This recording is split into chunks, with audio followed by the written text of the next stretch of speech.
Nella città di Foligno, una donna di nome Angela viveva circondata da agi e piaceri.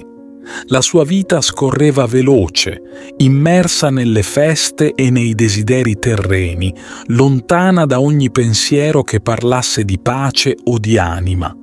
Angela, brillante e piena di fascino, sembrava non avere altro scopo che vivere nel lusso e nella spensieratezza. Un giorno, però, qualcosa cambiò. Un vuoto profondo iniziò a farsi spazio dentro di lei. Una voce silenziosa, che veniva da luoghi misteriosi del cuore, la chiamava verso un amore più grande. Questo richiamo era così forte che Angela, incapace di ignorarlo, si fermò a guardarsi dentro. Per la prima volta le ricchezze e i piaceri che l'avevano accompagnata sembrarono sbiadire come foglie trascinate dal vento d'autunno. Dopo una confessione che le costò molte lacrime, Angela si lasciò toccare dall'amore di Dio. Fu come se una luce improvvisa avesse illuminato i suoi giorni. Angela sentì nel profondo che nulla avrebbe più potuto riempire quel vuoto se non l'amore per il cielo. E così iniziò un cammino nuovo. Rinunciò alla vita mondana, si fece semplice e divenne seguace della spiritualità di Francesco d'Assisi, scegliendo una vita di umiltà e preghiera. Le prove, però, non tardarono ad arrivare. Angela perse il marito e i suoi figli. Ogni legame terreno che le restava venne spezzato. Il dolore era immenso, una montagna da scalare a mani nude, ma anziché spezzarla, quel dolore la trasformò. Angela non si lasciò sopraffare dalla disperazione. In quel vuoto senza fine trovò un Dio ancora più vicino, che la stringeva come un padre consola una figlia in lacrime. Con il passare del tempo, Angela si immerse sempre più nel mistero dell'amore divino. Viveva in preghiera, in silenzio e in penitenza.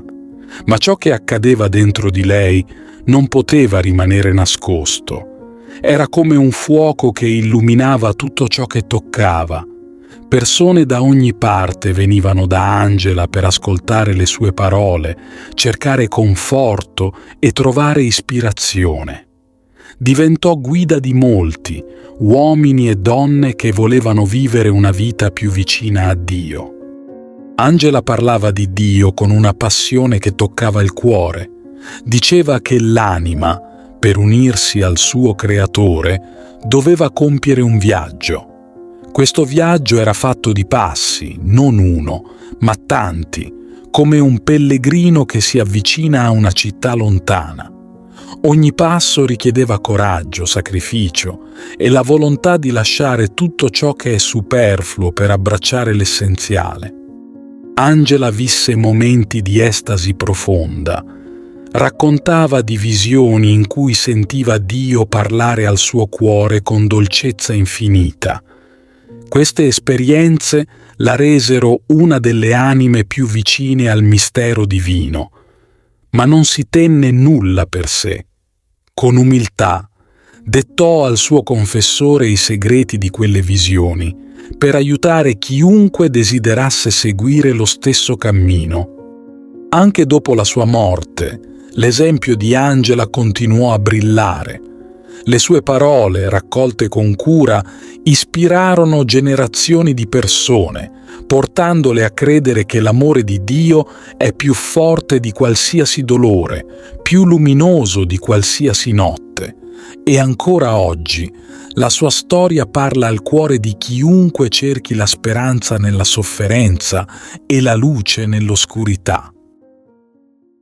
Ti invito calorosamente a iscriverti al nostro canale per darci supporto e permetterci di continuare a creare nuovi video che condividono storie ed esperienze ispiratrici.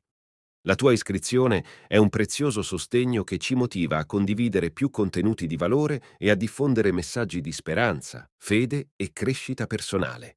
Grazie di cuore.